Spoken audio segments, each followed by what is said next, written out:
I'm asking a question. Is it possible that we will get enlightened? Okay, one person says definitely yes, another person says no. The correct answer is no. We are already enlightened, so you can't get enlightened. The Vedantic theory is that if you can get enlightened, you also can get unenlightened. This is not a possibility. So when we say people are enlightened or somebody gets enlightened, what we are referring to is that they are not confused at any time about who they are.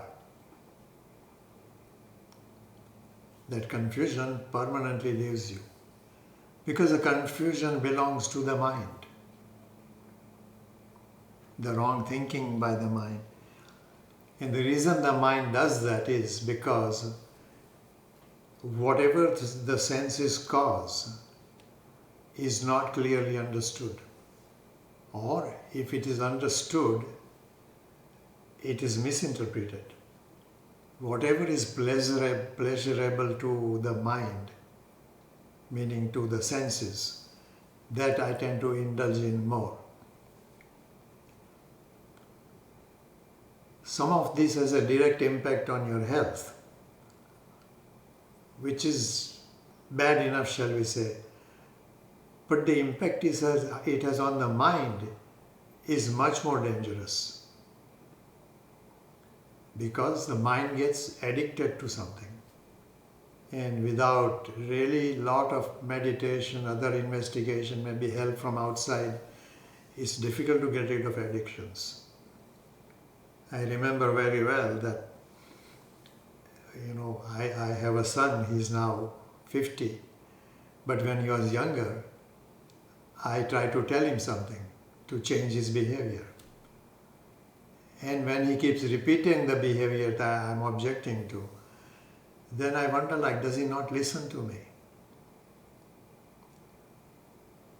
Until, thank God, someday it occurred to me that in my behavior, when I sincerely want to change something, it is still very difficult to change. If I can't change myself, to expect another person to change just because I have told them to is not a reasonable expectation. First of all, they have want to change, but more than that, even if they want to change, the habit takes over. Not very easy to change. Which is not to say that you find mistakes that the mind is making and blame yourself. That does not help at all. The mind, the very nature of the mind is, it will make mistakes. Thank God it does right things also. But the nature of the mind is, it will make mistake. And the kind of mistake I'm referring to is what I call addiction. The idea that I'm not going to get angry does not work. It may temporarily work. Anger management also does not work, and we looked into why. One who is trying to manage is the same as the one who is wanting to manage. That does not help. What helped was to see what that anger does to me. Really go deeply into it, so that that anger leaves you rather than you wanting to leave anger. In a lot of negative things, the same approach works. If I find myself addicted to something, simply saying, I will now work on not being addicted, the one who is working is an addicted person. So that cannot work very successfully, except, as I said, temporarily. Which means if I want to get rid of my addiction and I work at it strongly, first couple of days it will work, and the third day I'll go back to my habit. So what can help is to start looking at what is this addiction doing to me. And you are all yoga students, so if I ask you a general question, like what does an addiction do to you as a human being? What is the biggest thing it interferes with? Okay, let me ask the question differently. Why do you practice yoga? any reason you give that applies to your particular body is not a wrong reason. Like I may do yoga just because my knee hurts and somebody showed me how my knee would be helped. My back hurts and I do yoga for that. Not wrong, justified reason. But really, as you progress in yoga, what is it you want? You do yoga for physical health and mental health. Is that it? Maybe for freedom from attachments to your body and your mind? How would you classify that? You are right, but put it into this classification: physical health, mental health, and what else? Spiritual health.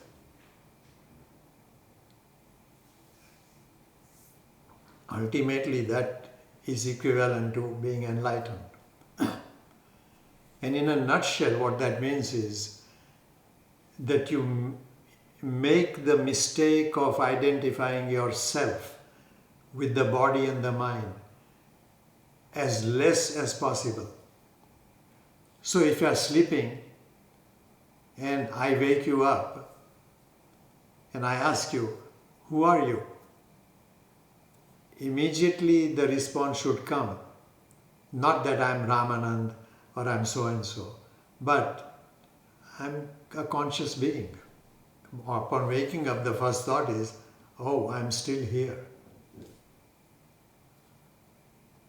The mistake with that is that I'm still here assumes that there will be a time when I will not be here. Okay? But that has to do with the body and the mind, not with really who you are. So without making any outward show of it, okay, in your mind you are very, very, very clear as to who you are. And mind will make mistakes. Okay? Because of whatever pressures come in life, good or bad, the mind will forget this. Given the circumstances you have, given the ability you have been given, act your best. So even Arjuna is told by Krishna, when Arjuna, in the very first chapter of the Bhagavad Gita, he objects to, I don't want to kill, I don't want to do this, it is better to die than to take part in this. Krishna's advice to him is, you are talking great sense, apparently, but you are being completely stupid. In that, as a human being, you have certain duties to fulfill. You have trained yourself as a warrior. All life you spend time training yourself. Now when it comes to make a righteous fight, you don't want to fight.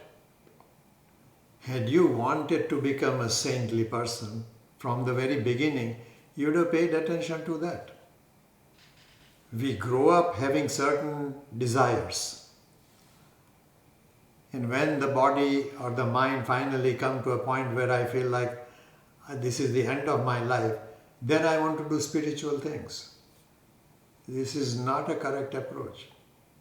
From the very early stage, you have to prepare yourself to whatever degree you can. And while sitting in Virasana or any other posture, making the body stable in that position is important. You can't overdo it. Meaning, even if you sit here for a fairly long period, you should be able to get up easily. That will not come if you start this at the age of 70 or 80. Okay? In fact, 70 or 80, if you have not done it before, you won't be able to even sit at all this way. Without hurting the instrument here is your body and your mind. Without hurting those instruments, how much can you work at it so that your ultimate purpose is fulfilled? Ultimate purpose again being, I want to have a very clear mind that does not make a mistake about who I am. Ultimate purpose again being, I want to have a very clear mind that does not make a mistake about who I am.